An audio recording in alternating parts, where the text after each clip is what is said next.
My name is Nora, and for most of my life I believed the three of us, me, Joseph, and Anthony, were unbreakable. Not just siblings, but something closer to a single soul split into three bodies. We grew up in a sun-drenched villa outside Florence, the kind of house that smelled like lemon trees and fresh linen even in winter. Our father was always away closing deals in Milan or London. Our mother filled the empty hours with fabric swatches, mood boards, and clients who wanted their lives to look perfect on Instagram.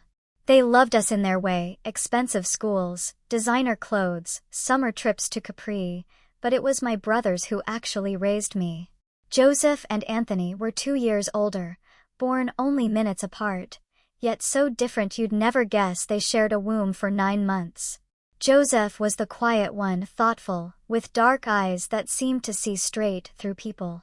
He read philosophy books he hid under his mattress and sketched charcoal portraits of strangers on the train. Anthony was louder, more physical, always laughing too hard, tackling us in the garden, cooking ridiculous pasta dishes at midnight when we couldn't sleep. They were my shields. When kids at school mocked my stutter in 3rd grade, they showed up at the gates the next day and stared the bullies down until the taunt stopped. When I cried over my first heartbreak at 15, they sat on either side of me on the terrace until dawn, passing a bottle of stolen limoncello and promising that anyone who hurt me wasn't worth the air they breathed. We had rituals. Movie nights on the big sectional sofa in the living room, me always ending up sprawled across their laps like a cat claiming territory. Late-night talks through the thin wall separating my bedroom from theirs. The way they'd leave little notes on my desk, Joseph's elegant handwriting quoting Rilke, Anthony's messy scrawl with stick figure drawings of us as superheroes. I never felt alone. Not once. That changed, or maybe it was revealed on an ordinary Thursday in late spring when I was 18 and they were 20. I came home early from a study group. The house was quiet except for the low hum of the television in the living room. I kicked off my shoes, padded in, and found them watching some old romantic drama, the kind with sweeping orchestral music and longing glances across rainy streets. Without thinking, I climbed onto the sofa the way I always did, settling half on Joseph's lap, half on Anthony's, my head against Anthony's shoulder. They didn't push me away. They never did. Halfway through a particularly intense kissing scene, I shifted, trying to get comfortable, and my hand brushed something firm and warm against Anthony's thigh. At first I thought it was the remote control that had slipped from the cushion. Then I realized what it actually was. Heat flooded my face. I froze. Anthony tensed beneath me. Joseph's breathing changed short, shallow. No one spoke. The actors on screen moaned softly, oblivious. I mumbled something about needing water and fled to the kitchen, heart hammering so hard I thought it might crack a rib. I stood at the sink for 10 minutes, splashing cold water on my face, telling myself it was nothing. Just biology. Bodies do that. It didn't mean anything. But it did. Dinner that night was surreal. Our parents were home for once, chattering about a new gallery opening in Milan. Joseph and Anthony were polite, laughing at the right moments, but their eyes kept drifting to me, quick, guilty glances that felt like touches. I barely tasted the risotto. After dessert I excused myself early, claiming a headache. The next morning I woke to muffled sounds coming through the wall. Not talking. Not music. Something rhythmic, intimate, unmistakably private. I pressed my ear to the plaster and heard low voices, Anthony's laugh, Joseph's quieter murmur, then a woman's exaggerated moans from what had to be a laptop speaker. They were watching porn. Right there, on the other side of the thin barrier that had always connected us. Curiosity is a dangerous thing when you're young and the people you trust most are inches away. I didn't knock. I just opened their door. Anthony yelped and slammed the laptop shut. Joseph yanked a blanket over his lap. Both of them stared at me with identical expressions of horror and shame. I said simply. Silence stretched like a rubber band about to snap. Anthony recovered first. It's just stupid stuff. We didn't think you'd. I'm not mad, I interrupted. My voice sounded strangely calm. I just wondered what it was like.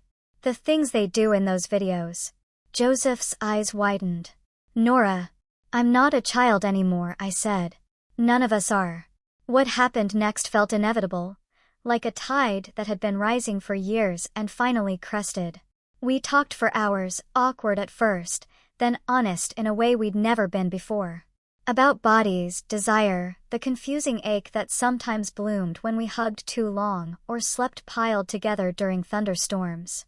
About how society draws lines around love and calls some kinds forbidden.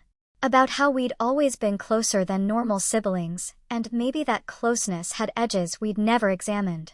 Anthony asked, half joking, half serious. So, you want to know what it feels like? For real? I nodded before I could talk myself out of it.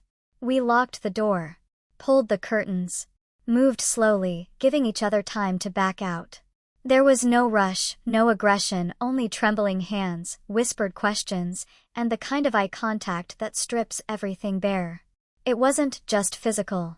It was recognition. The same hands that had bandaged my scraped knees now traced new territory. The same voices that had sung me lullabies now gasped my name. The same hearts that had always protected me now beat against mine in a rhythm that felt both wrong and achingly right. Afterward we lay tangled in sheets that smelled like us, soap, sweat, and something indefinably sweet. No one cried. No one apologized. We just breathed together, listening to the house settle around us. The days that followed were different, but not ruined. We were gentler with each other. More careful with our touches in public, more deliberate in private. Stolen glances across the dinner table carried whole conversations. A brush of fingers while passing the salt felt electric. We never spoke about it directly again. Not in words, but the knowledge lived between us like a shared secret language. I don't regret it. Not exactly. But I carry the weight of it. I understand now how fragile boundaries are, how easily love can twist into something society deems monstrous. We were young, reckless with trust, intoxicated by the idea that the people who knew us best could know us even more completely. Years later, life pulled us in different directions. Joseph moved to Berlin for art school. Anthony took a job in finance in London.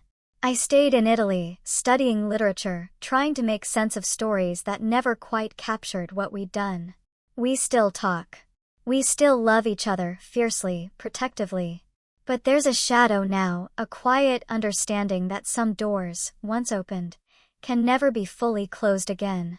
If I could speak to that 18-year-old girl on the sofa, I'd tell her this. Curiosity is beautiful. It's what makes us human. But not every question needs an answer in the flesh. Some intimacies are meant to stay imagined. Some bonds are precious exactly because they have limits. We crossed a line. We survived it. But survival isn't the same as innocence restored. And sometimes, the deepest love leaves the deepest scars, beautiful, invisible, and permanent.